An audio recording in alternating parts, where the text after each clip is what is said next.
So we represent compounds with a chemical formula. The chemical formula tells us what elements are present in the compound and how many atoms or ions there are of each element. So examples here, water is represented as H2O. So we have the symbols for hydrogen and oxygen, and a numerical subscript after the letter gives us the number of atoms. So H2 means 2 hydrogen atoms, and O means just 1 oxygen atom. So chemists don't write the number 1 unless they really need to. It's like the old guy, his wife said, why don't you ever tell me that you love me? We've been married for 60 years. And he's like, well, I told you I loved you when we got married, and if it changes, I'll let you know, right? So we write the O for oxygen. If it was something other than 1, we'd write the number, right? And if there's no oxygen, then we just don't write the O. So we don't need the number 1 there. Sodium chloride is represented as NaCl. There's 1 of each. Again, we don't put the 1s in there. Carbon tetrachloride, CCl4. A word about lowercase l's. So lowercase l, the number 1, and capital I can all look very much alike, right? And so I chose this font for my PowerPoint slides because they do look different. When you're writing them by hand, try to make them look different. And so this is how I write lowercase l, the number 1, and a capital I. Because this could look like CCI4, right? But if there were 2 carbons, we'd put those 2 together and call it C2I4. So that doesn't make any sense. So then that suggests to us, maybe it's chlorine. So that's something you have to watch out for. And if you're doing the online homework, even though when you type these in, they all look the same, the computer knows what you actually typed, and it cares a great deal. There are different types of chemical formulas.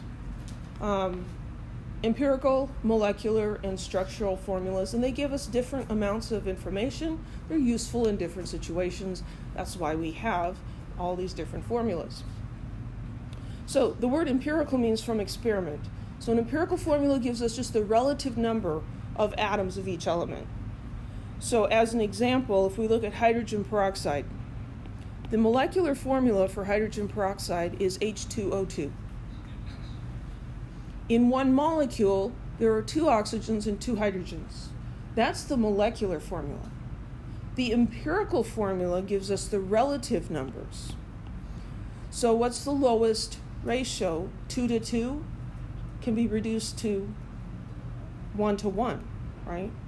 So the empirical formula for hydrogen peroxide is HO. There can be several compounds with the same empirical formula that have different molecular formulas. So this is the empirical formula. Why would they use it? That's a good question. Well, it's not the ideal, but when you do an experiment, that's the first formula that you discover. You can measure the masses of the 2 different elements in the compound and figure out the ratio, and you end up with the empirical formula. Then to find out if that's actually the molecular formula or not, you have to do some more work. You need more information. And we'll learn about that, and we'll do an experiment where we determine the empirical formula. The molecular formula gives us the actual number of atoms in each element in a molecule. So we have some examples here. So C4H8. If we're given a molecular formula, we should be able to write the empirical formula. We're just factoring out the numbers so we get the lowest ratio. So 4 to 8 can be reduced 1 to 2. So the empirical formula here is CH2. The molecular formula is C4H8. B2H6. That's a molecular formula.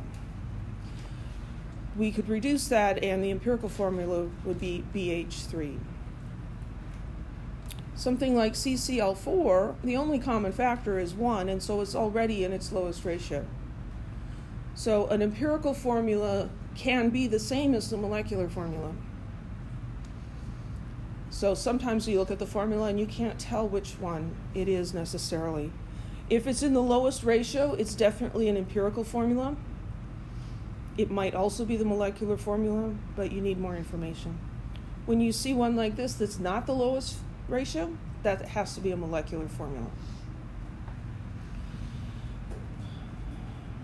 Structural formulas give us more information because they actually tell us how are the atoms connected to each other.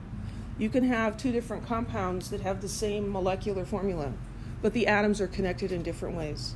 This happens a lot in organic chemistry. So in structural formulas, we use a single line for single bonds, a double line for double bonds, and a triple line for triple bonds. Which formula we use depends on how much information we have and how much we want to communicate.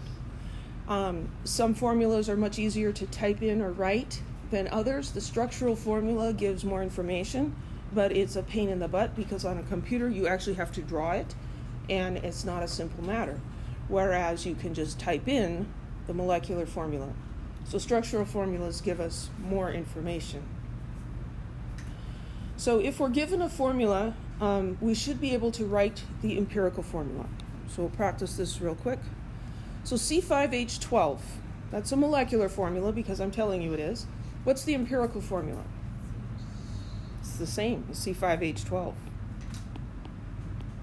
Because the ratio 5 to 12 cannot be simplified. Right? How about Hg2Cl2?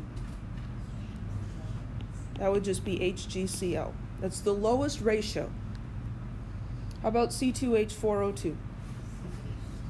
CH2O.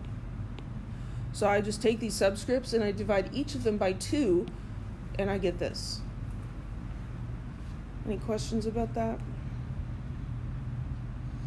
The molecular formula is a multiple of the empirical formula. Here, it's multiplied by 1. In these other two examples, the empirical formula is multiplied by 2 to get the molecular formula. Yes? Is there a way to figure out the molecular just divided into empirical? Say that again? Is there a way to figure out the molecular if you only have the empirical? From just the empirical formula, you cannot determine if that's the molecular formula. You need one more piece of information, the molar mass. If you have the molar mass, then yes, you can, and we will learn how to do that. So we also use models. We can build physical models, and then we can draw pictures of those models. Ball and stick models are very common. The balls are typically color-coded to represent certain elements, and so this is a standard color coding system. You do not need to memorize this, but this is the one that the book uses, and we have some model kits that we'll pull out later, and they use the same colors. So if you notice, all of the little water molecules have white ears and a red face, little Mickey Mouse water molecules. And they're always the same color because the color represents what the element is. There are also space-filling models. So here we see 2 models and 2 formulas for this same compound. This is ethane. Its molecular formula is CH4. Its structural formula is given here. This tells us that each of the hydrogens has a single bond to the carbon. You wouldn't necessarily understand that from just looking at the molecular formula. The ball and stick model, we represent each atom with a ball, and the bonds are represented with little sticks. Hence the name ball and stick model. In the ball and stick model, we get a feeling for the shape of the molecule. And then this is called a space-filling molecule because molecules don't actually look like this. They're not bonded by sticks, right? They get up and close to each other. In fact, the atoms overlap with each other. And so this is what the molecule more closely resembles. Here's a table from your textbook showing 4 different compounds and the different ways of representing them. I'd just like to point out over here the space-filling model for glucose. Just from looking at this and not being able to examine it and turn it around, it would be really hard to determine how many white, black, and red spheres are in there, right? Because you can't see the other side. That's why a ball and stick model is useful, because it's more open and you can see that there are some hydrogens hiding on the other side of the molecule. This is the structural formula for glucose. Glucose is a sugar, and there are a number of different sugars that have the same chemical formula. And their structural formulas are very similar, and your body reacts to them in very, very different ways. And that kind of gets into a little bit of OChem, but also into biochemistry. Here we have double bonds, a double line, and here's a triple bond.